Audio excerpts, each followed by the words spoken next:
Hi viewers. I'm going to look at the stress in phrasal verbs and prepositional phrases. Now, a phrasal verb is a verb that has two parts.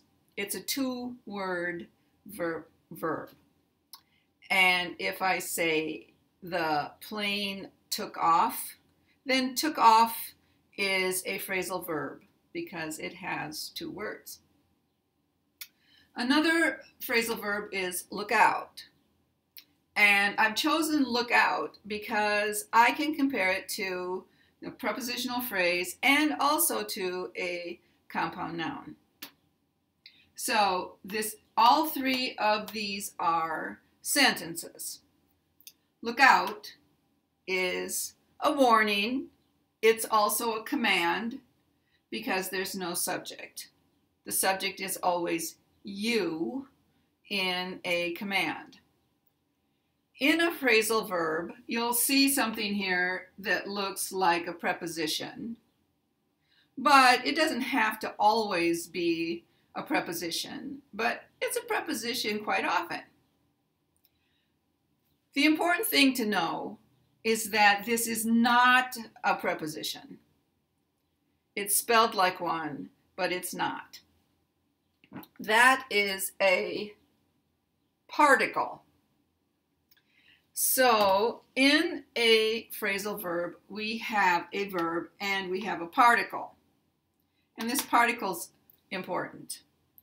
The particle takes the stress in a phrasal verb. Look out. Look out. I think you can hear stress. Now, this is a warning, so sometimes people might put emphasis on it. They might say something like, look out, look out. You're going to step on a snake. But normally it would just be pronounced, look out. When we compare that to look followed by a prepositional phrase, you can see here that we do have a preposition in this phrase, out the window, and look is just the verb, a one-word verb. So even though out follows look, in this sentence, the stress is on the one-word verb look. Look out the window. Look out the window. Now, there's also stress on the first syllable of window because stress will go on the verb and the noun, but it won't go on a preposition or on an article. Look out the window. Now, in some cases, you can also have a compound noun that has something that looks like a phrasal verb. But this is a noun, a compound noun. He's our lookout. He's our lookout. Now, a lookout is a person. If you and your friends want to steal money from a bank, you might pick one person to go outside and watch for the police. And that person would be the lookout. So we have look out the window, and he's our lookout.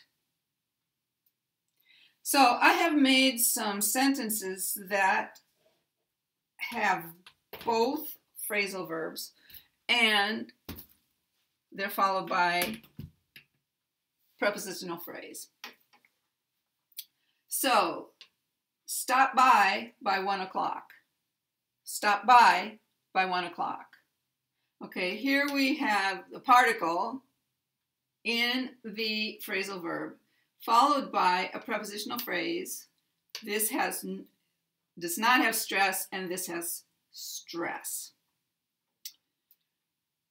I'm going to turn in an hour. I'm going to turn in an hour.